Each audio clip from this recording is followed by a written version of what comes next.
मास परिवार कई पीढ़ियों से सुंदर दिखता है। उन्हें बहुत से लोग पसंद करते हैं क्योंकि उनकी खूबसूरती से पैसे मिलते हैं। सबसे बड़े बेटे ओकिस एक इंटरनेट प्रभावक हैं। उनके चेहरे की वजह से उनके करोड़ों फॉलोअर्स हैं। पिता बकार पहले एक दिल तोड़ने वाला था, जो अपनी माँ से मिलने से पहले 1200 लड़कियों से भी मिल चुका था। माँ भी अपने पुरुषांशक गुणवत्ताओं और साफ दिखने वाले मूंछ के कारण सुंदर कही जा सकती है। मुख्य किरदार कुलिन सबसे छोटा बेटा और सबसे आकर्षक है सभी में। वह अक्सर यह इच्छा रखता है कि वह सिर्फ धीमा सुंदर होता, उस तरह वह बिना हर बार औरतों के भीड़ के पीछे भाग के बाहर जा सकता। लड़कियां पागल हो जाती हैं, बेहोश हो जाती हैं, अपने बालों को खींच लेती हैं और अक्सर उनके नाक से खून भी निकलने लगता है जब वह उसके आकर्षक चेहरे को देखती है। वह जितना हो सके बाहर जाने से बचता है और अब तक घर पर पढ़ाई करता रहा है। कुलीन के अलावा उसके पास कोई दोस्त नहीं है जिनसे वह बात कर सके, बस उसका पालतू मछली है। वह अक्सर उसके साथ कार्ड खेलता है और उसे बातें करता है। उसका परिवार उसे चिंता में एक कैमरे के माध्यम से देखता है। उन्हें चाहिए कि वह एक सामान्य किशोर जीवन जीने में सहायक हो और उसकी मदद करने के लिए अपनी सर्वोत्तम कोशिश करते हैं। ओकिस बार बार उसे लड़कियों की तस्वीरें दिखाता है, उसे किसी के साथ मिलाने की कोशिश करता है।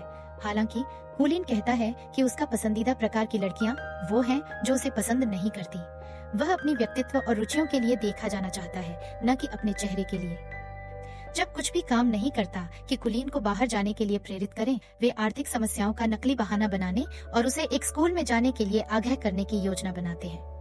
एक रात जब कुलीन पानी पीने के लिए जागता है तो उसके माता पिता अपनी आर्थिक स्थिति के बारे में चिंतित बताते हैं। घोषित करते हैं कि वे कुलीन की होम स्कूलिंग के लिए पर्याप्त धन कमाने तक केवल अंडे भूनकर खाएंगे। उन्हें उम्मीद है कि स्कूल में और बच्चों से मिलने से कुलीन का सामाजिक दायरा बढ़ेगा। पहले तो कुलीन मना कर देता है, लेकिन फिर ये सोचकर कि वो अपने परिवार पर बोझ बन रहा है, स्कूल जाने के लिए तैयार हो जाता है। वो एक लड़कों वाले स्कूल में दाखिला लेता है। कुछ दिनों बाद कुलीन पहली बार एक आम स्कूल में जाता है। उसका बड़ा भाई ओकिस उसे स्कूल छोड़ने के लिए बाइक पर बिठा कर लाता है, लेकिन कुलीन स्कूल में भी अपना हेलमेट नहीं उतारता है। वो ये सोचता है कि हेलमेट पहने रहने से कोई उसे नहीं पहचान पाएगा। उसने जितना सोचा था उससे कहीं ज्यादा लोग उसके हेलमेट को लेकर उस पर ध्यान देने लगते हैं। तभी क्लास का गुंडा सिटी और उसके साथी उसे चिढ़ाने लगे। टीचर आई तो वो भी देखकर चौंक गई कि एक छात्र हेलमेट पहनकर बैठा है। टीचर ने जोर देकर कहा कि वो तुरंत हेलमेट निकाले। कुलीन नहीं निकालना चाहता था, पर मजबूर होकर उसने नाटकीय अंदाज में हेलमेट उतारा और अपना चेहरा दिखाया। इसके बाद जो हुआ सब हंगामा हो गया। टीचर को अचानक नाक से खून बहने लगा और घबराहट के मारे उसकी सांसें तेज चलने लगी।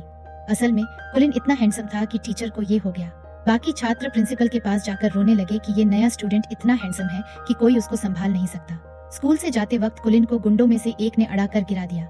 वो लोग कुलीन को खींचकर स्कूल के स्टोर रूम में ले गए। वहाँ उन्होंने बहुत ही बनावटी अंदाज में खुद को सुपर हीरो बताते हुए अपना परिचय दिया। असल में ये सिड्डी प्रिंसिपल का बेटा और उसके दोस्त थे। ये खुद को टाइगर टैग गैंग कहते थे। उन्होंने बताया कि उन्हें कुलीन की मदद चाहिए। दरअसल ये तीनों पिछले 3 सालों से फाइनल ईयर में फंसे हुए थे। ये लोग तब तक ग्रेजुएट नहीं होना चाहते थे जब तक सिड्डी स्कूल की सबसे खूबसूरत लड़की अमांडा को प्रॉम पर जाने के लिए नहीं पूछ लेता।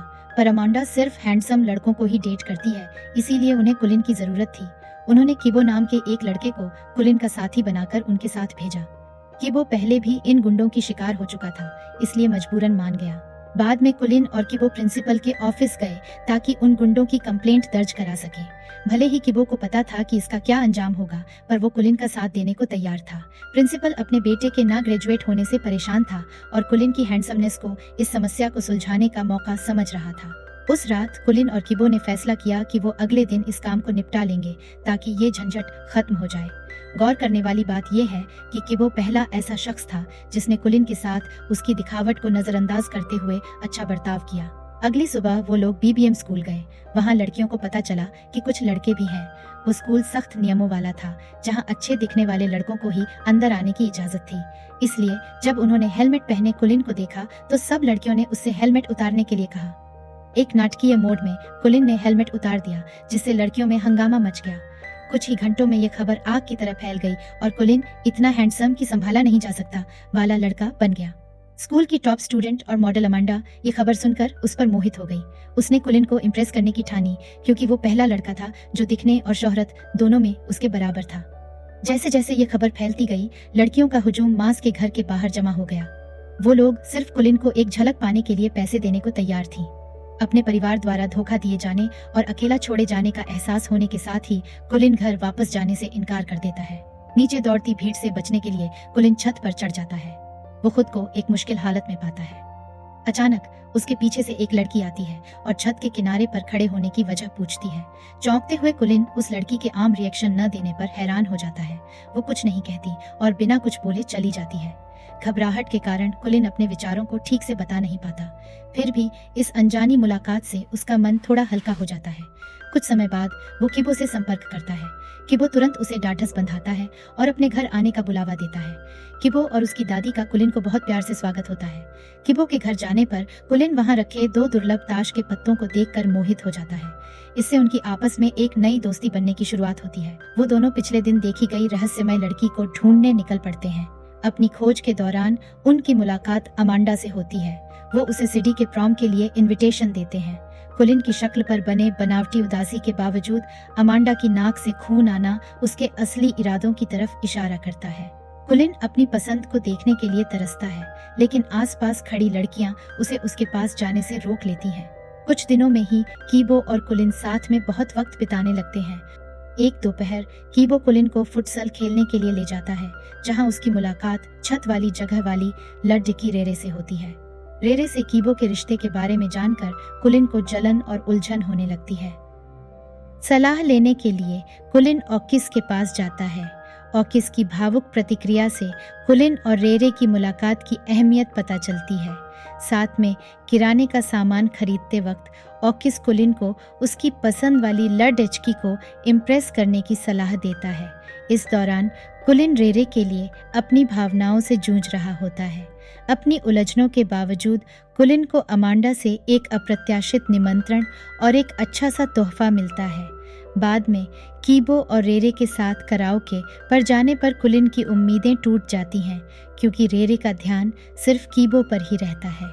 यह जानकर कि रेरे को कीबो से प्यार है, कुलिन की जलन और बढ़ जाती है। वो रेरे से सामना करता है। रेरे पहले तो अपने प्यार से इनकार करती है, लेकिन कुलिन की बनाई हुई बात पर उसकी प्रतिक्रिया देखकर पता चलता है कि वो कीबो को ही पसंद करती है। इससे कुलिन का दिल टूट जाता है। घर वापस आकर कुलिन अमांडा से मदद मांगता है।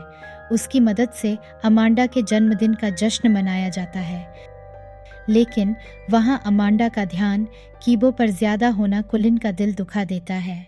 उधर रेरे अमांडा और कीबो के बीच प्यार भरा एक पल देख लेती है और वो भी दुखी हो जाती है। मौका देखकर कुलिन रेरे से अपने प्यार का इजहार करता है, लेकिन उसे मना कर दिया जाता है। पूरी कोशिश करने के बाद भी कुलिन कुछ नहीं कर पाता, क्योंकि अमांडा की हरकतों की वजह से कीबो को सजा भुगतनी पड़ती है। बाद में कुलिन कीबो के घावों पर मरहम पट्टी करता है और अपने किए पर पछताता है। कुलिन के दर्द से कराहने की आवाज सुनकर कीबो को अंततः अपनी गलती का एहसास होता है। अगले दिन कीबो कुलिन को उसके कार्ड कलेक्शन का वो खास कार्ड दे देता है, जिसे पाने की कुलिन को बहुत इच्छा थी। अपने किए पर पछतावे से भरा कुलिन अपने सारे गलत कामों को स्वीकार कर लेता है। कीबो इस धोखे से बहुत आहत और हैरान हो जाता है। वो कहता है कि अगर उसे पता होता कि कुलिन को रेरे से प्यार है तो वो खुद ही उससे दूर हो जाता। आखिरकार कीबो ने कुलिन को तुरंत घर छोड़ने के लिए कहा। अपनी गलती मानते हुए कुलिन चुपचाप चला गया। 1 महीने बाद वह घर लौट आया, जहां उसका परिवार बहुत खुश हुआ। अपने कमरे में वापस जाकर कुलिन खुद को अलग कर लेता है। कीबो के साथ खोई हुई दोस्ती को पाने की लालसा करता है। उनकी बातचीत सिर्फ 1-2 नजरों तक ही सीमित रहती है। इस बीच कुलिन की माँ उसकी चिंता करती है। एक रात वह प्यार से उसे उसकी जिंदगी बचाने वाली पालतू मछली देती है और अगर वह चाहता है तो होम स्कूलिंग पर वापस जाने का सुझाव देती है। उनकी सबसे बड़ी चिंता उसकी खुशी है और वे हर तरह से उसका समर्थन करने के लिए तैयार हैं। उसकी माँ की बातों से प्रभावित होकर कुलिन अपने जीवन में मिले समर्थन को पहचानता है, जो उसे कीबो के साथ सुलह करने के लिए प्रेरित करता है। अगली सुबह वह रेरे में भरोसा जगाने के लिए दौड़ता है और बाद में कीबो से माफी मांगता है। शुरुआती इनकार के बावजूद रेरे के प्रति कीबो की भावनाएं उसके गहरे प्यार को दर्शाती हैं। अपनी बातचीत के दौरान रेरे की मौजूदगी के बारे में कुलिन के खुलासे से उनका रिश्ता फिर से मजबूत हो जाता है और उनकी दोस्ती बहाल हो जाती है। कुछ दिनों बाद वे साथ में प्रॉम में शामिल होते हैं। कीबो अमांडा के साथ जाता है और कुलिन रेरे के साथ जाता है। जैसा कि उम्मीद थी, कुलिन और अमांडा को प्रॉम किंग और क्वीन चुना जाता है। एक लड़की की एक टिप्पणी कुलिन का ध्यान खींचती है, जो एक नए रिश्ते की संभावना की चिंगारी जगा देती है। इस तरह के और वीडियो के लिए सब्सक्राइब करें, नोटिफिकेशन चालू करें और लाइक छोड़ें। देखने के लिए धन्यवाद।